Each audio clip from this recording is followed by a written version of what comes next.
for those who paid and those who were paid, but for those who told a people that their safety required certain erasures. The chronicle is a public record of this kingdom's making. If the chronicle rests on accounts that include such arrangements, then the chronicle's claim to moral authority falters. Gallon's hand tightened unconsciously around his pen. That is a large assertion, Captain. We make no political decisions here in the scriptorium. We record, we correct, we preserve. You preserve what you are told to preserve, Ryan said. The question is what happens when what you preserve is a lie in quoting too strictly the form of truth. Edda's voice cut in then, low and sharp. She had crouched not quite at the table, but near enough to be part of the conversation. We have found other things, she said. Not public things. There are fragments in convent stores and market slips and graves that do not tally with the chronicle. When names are removed from memory, the people who loved them keep remembering. They trade stories. We can corroborate some of these entries if we want to.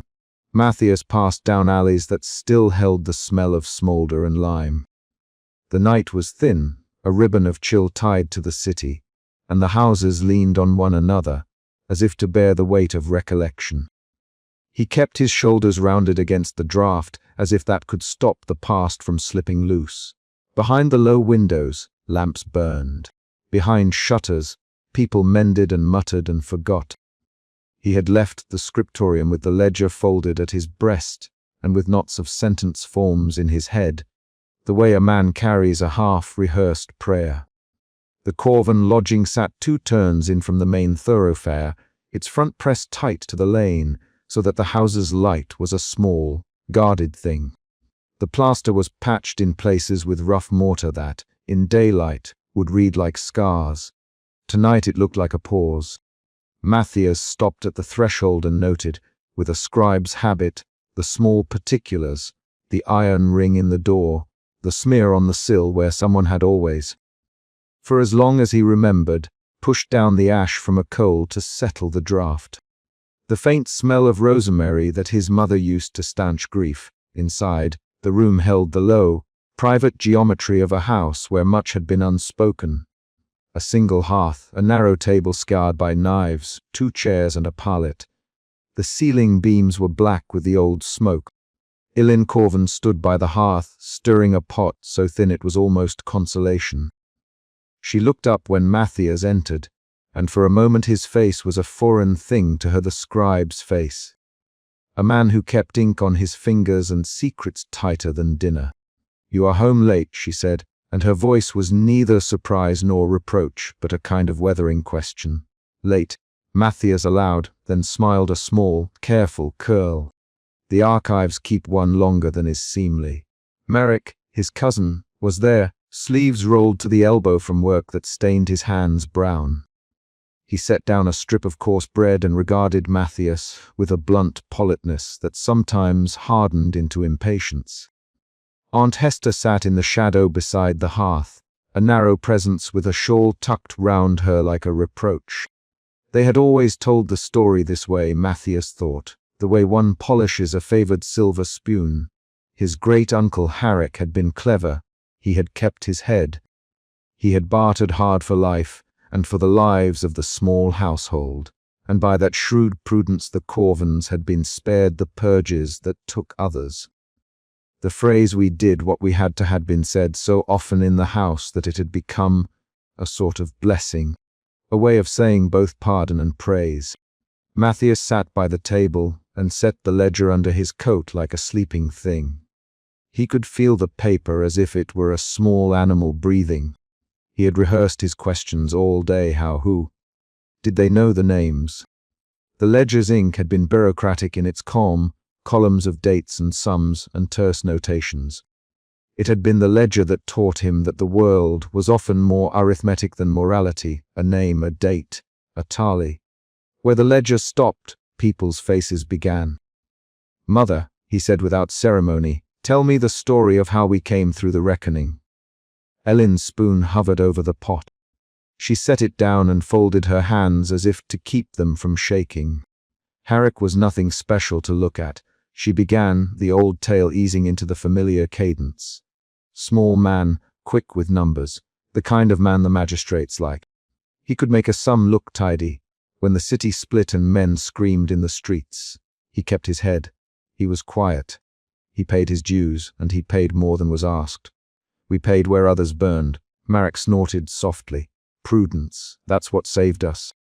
No one wants to remember how often prudence walks with a coin. Prudence saved us from the cart and the sword, Ellen said. We kept our doors fast and our faces plain. We didn't go to the meetings. We didn't speak of the old banners. We mended our own linens.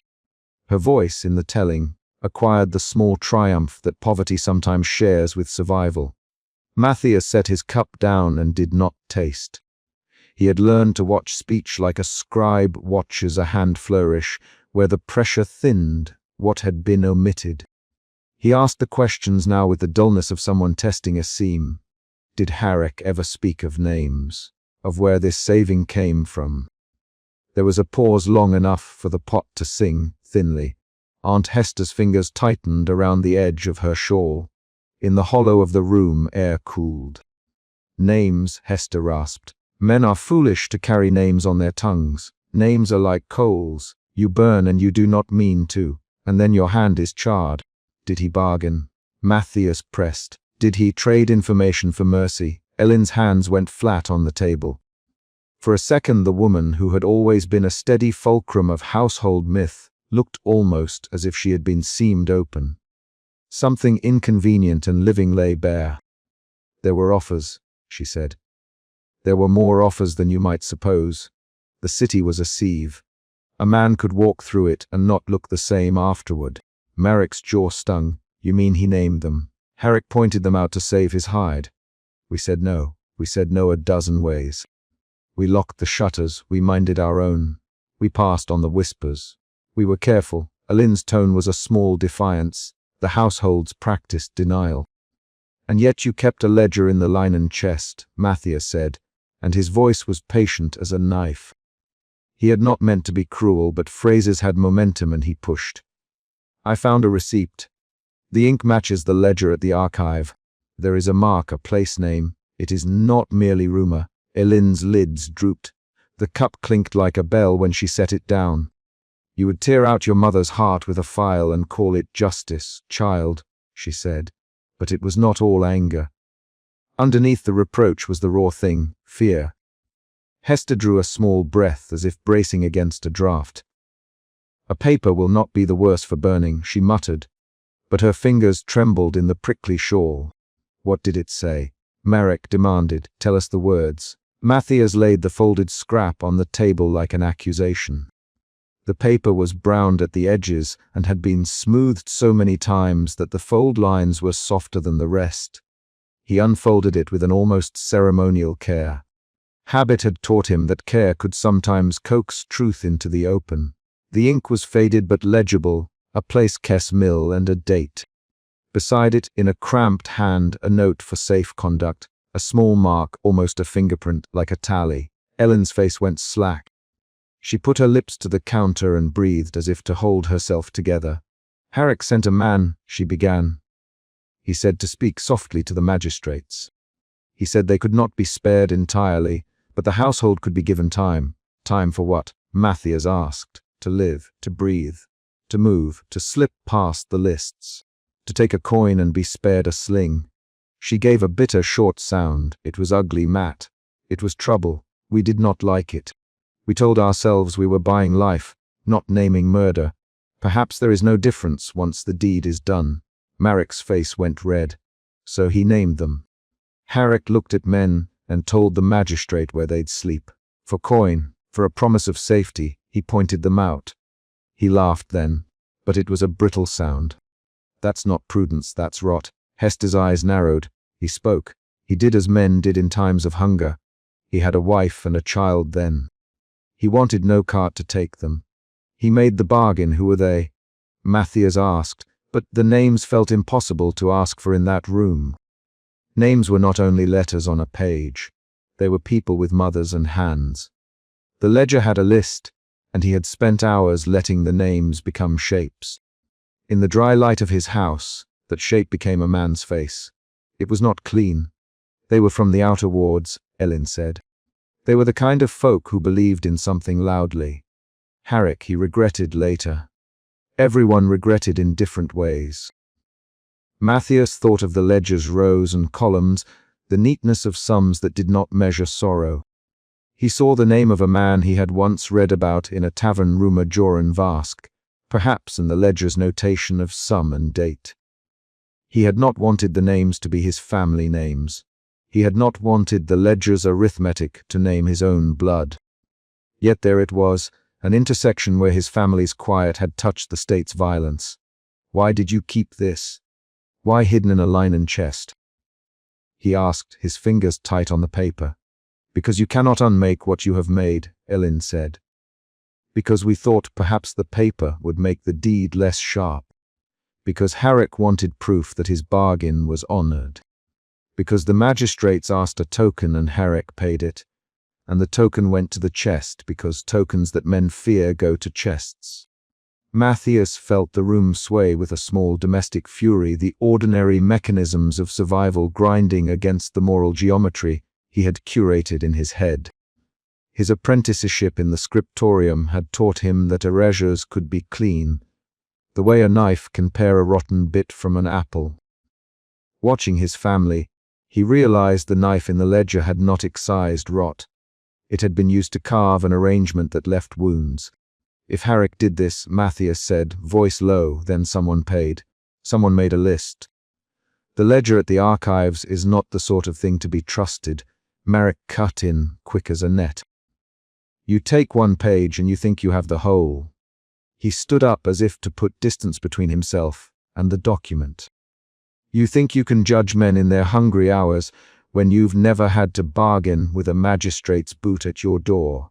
His cousin's anger was both challenge and shield.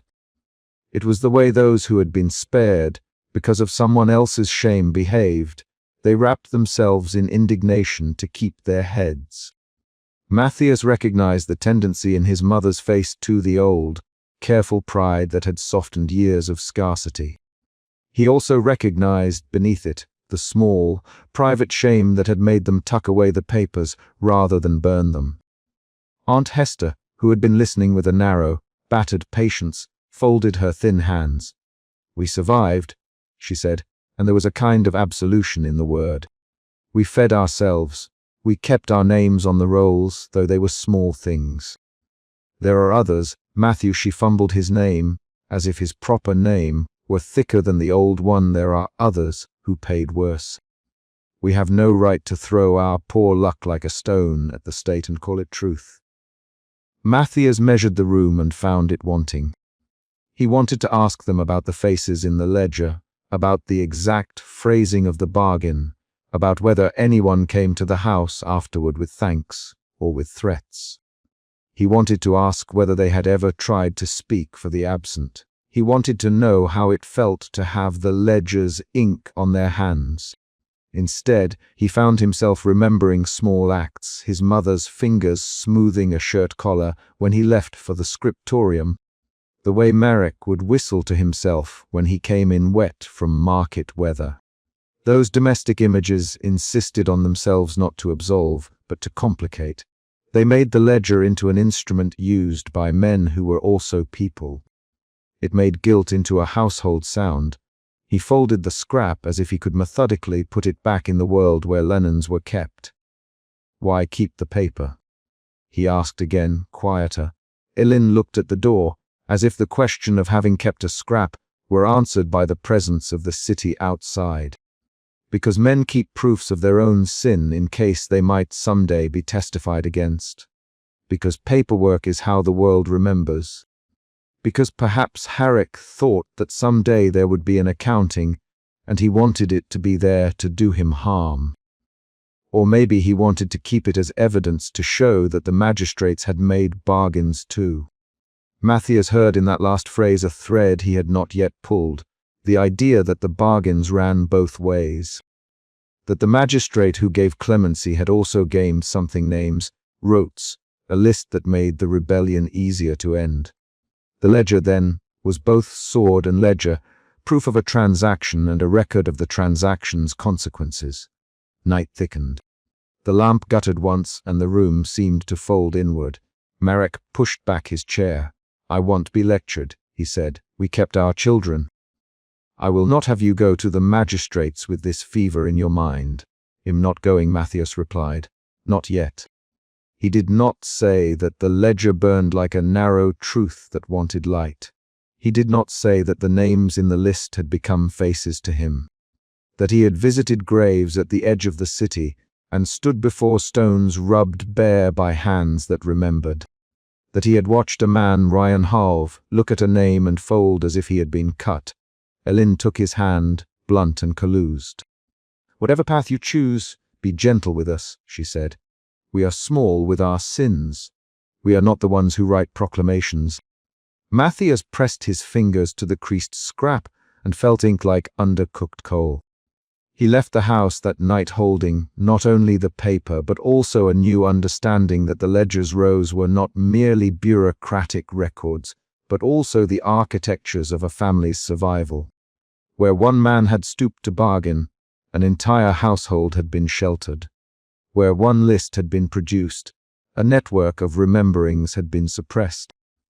He walked back into the lane with the document wrapped against his chest. Night had come down like a curtain, and the city's sounds were lowered as if in expectation. The street lamps painted puddles into mirrors, and the air carried the sour smoke of distant fires. His footsteps were measured. He knew how to hold a secret now the way one holds a live ember, neither to crush nor to throw.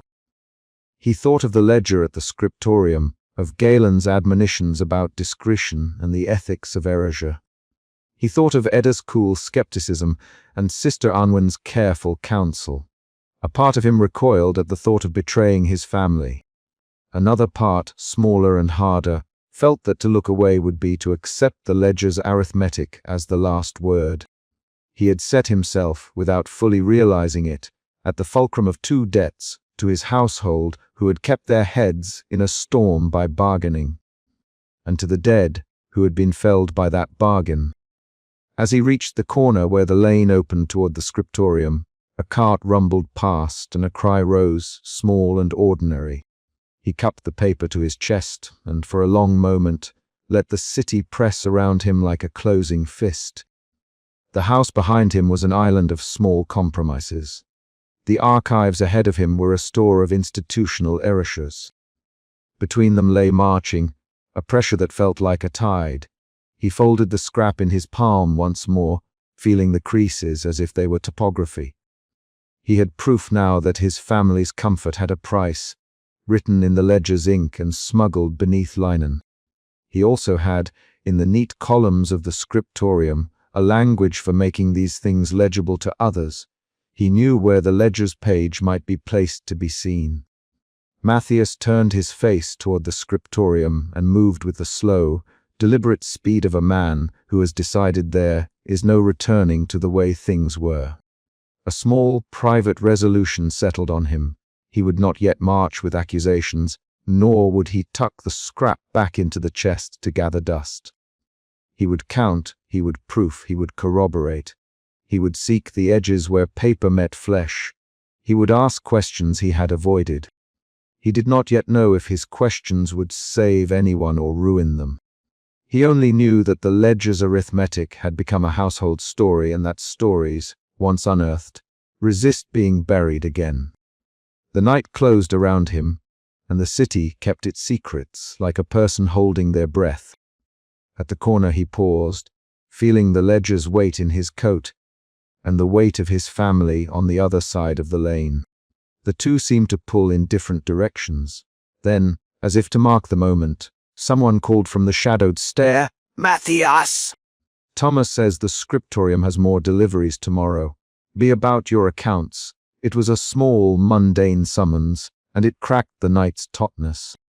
Matthias smiled, a thin thing, and with the scrap folded in his hand, he moved toward the place where the state's story was written and rewritten. His steps were measured. He had an accounting to make, and he had a family whose names would not be easily disentangled from the ledger's sum. He had not yet decided what to do with either, but the ledger had stopped being a thing that happened somewhere else. It had come home. Matthias woke to the scriptorium as he had every morning for the last 11 years, to the slow, certain respiration of paper. The small rituals of habit that made the place less a room than a throat through which the state breathed. He moved between desks like a man making his rounds among sleeping patients. The desks were pools of wax, and the light guttered in roped shafts, catching dust motes and small flespecks of lead. Outside, the city's wounds showed in crooked parapets and in the stained stone of the river walls. But inside the Chronicle's hall there was a discipline designed to make the past obedient. He had learned to read obedience line by line. Today the air felt colder, not because the morning had a new frost, but because the building's usual isolation had been breached in some small, needle-like way.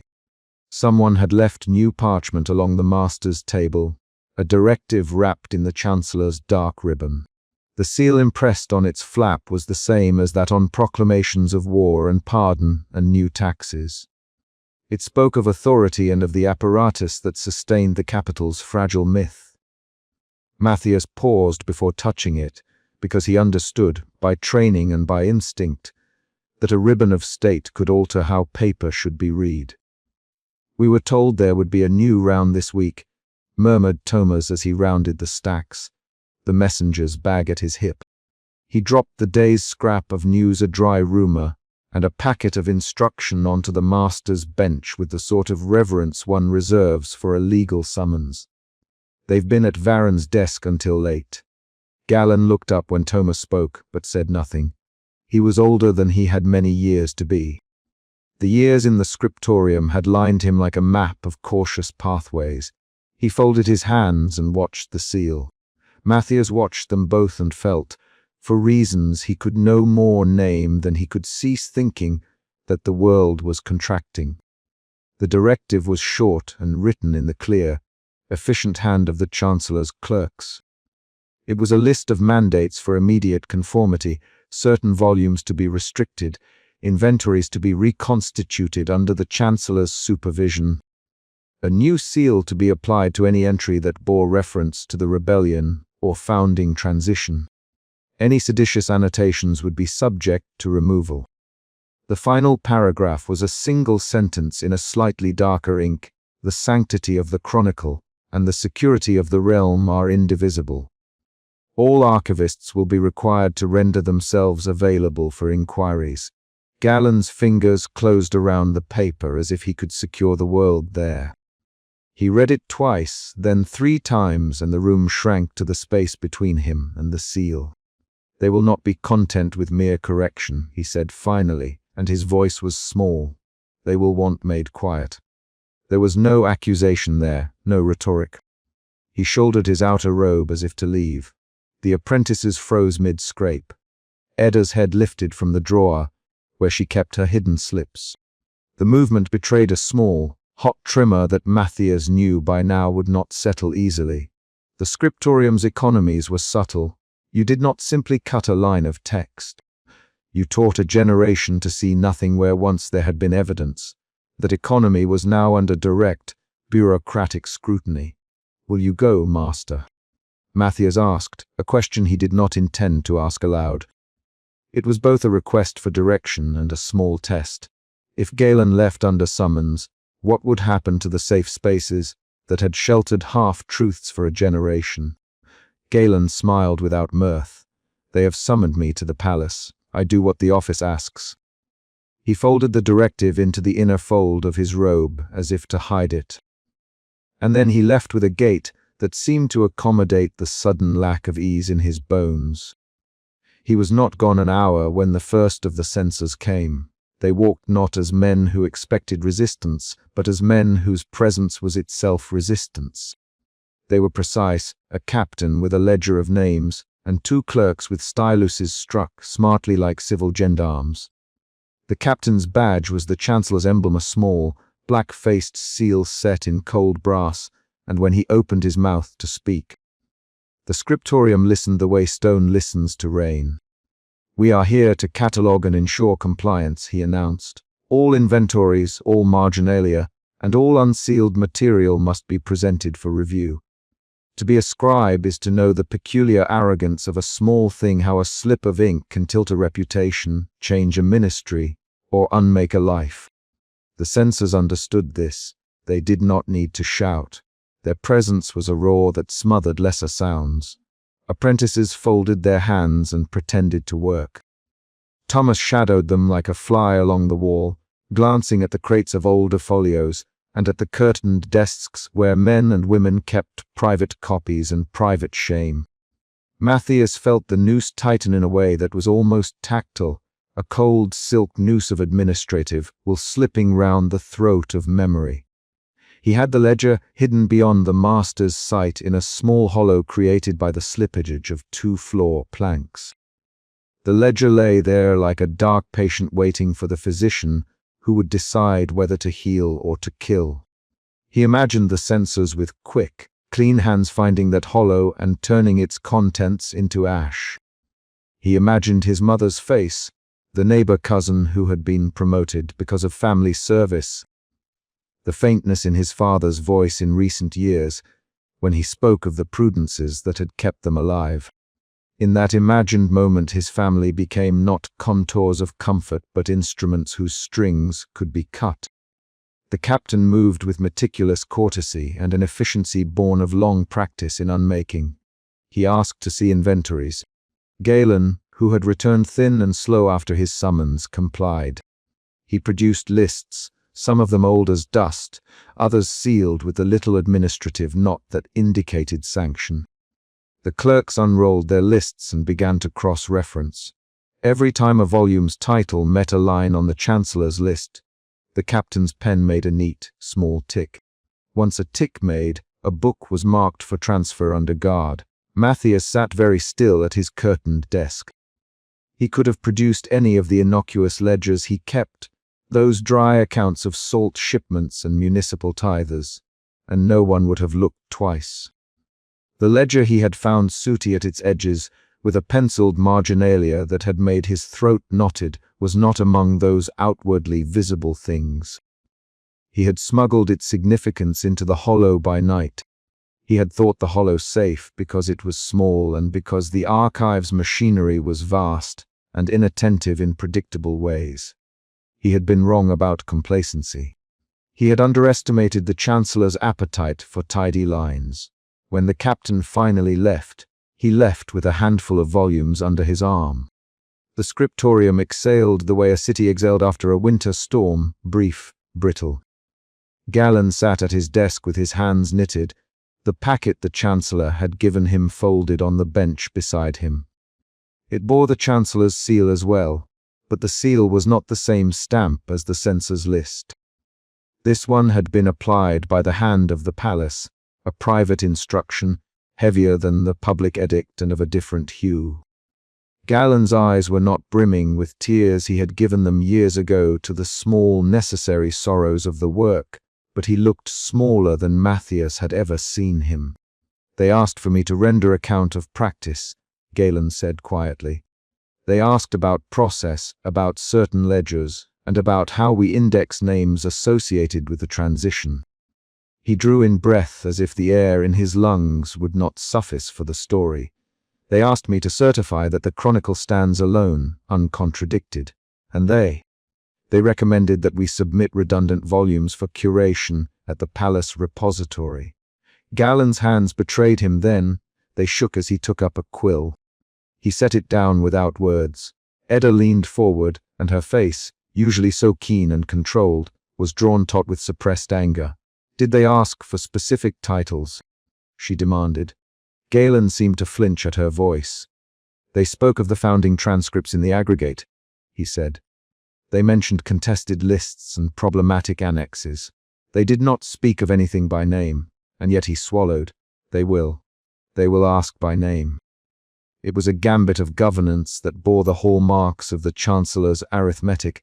Do not begin with the obvious stone that will split a wall. Begin instead with the grout that holds the bricks together. Take the margins and the footnotes first. Make the people who labor in the margins feel exposed, and then they will show you the lines they protect, willingly or otherwise. And if they ask for names. Matthias could not keep the edge from his voice.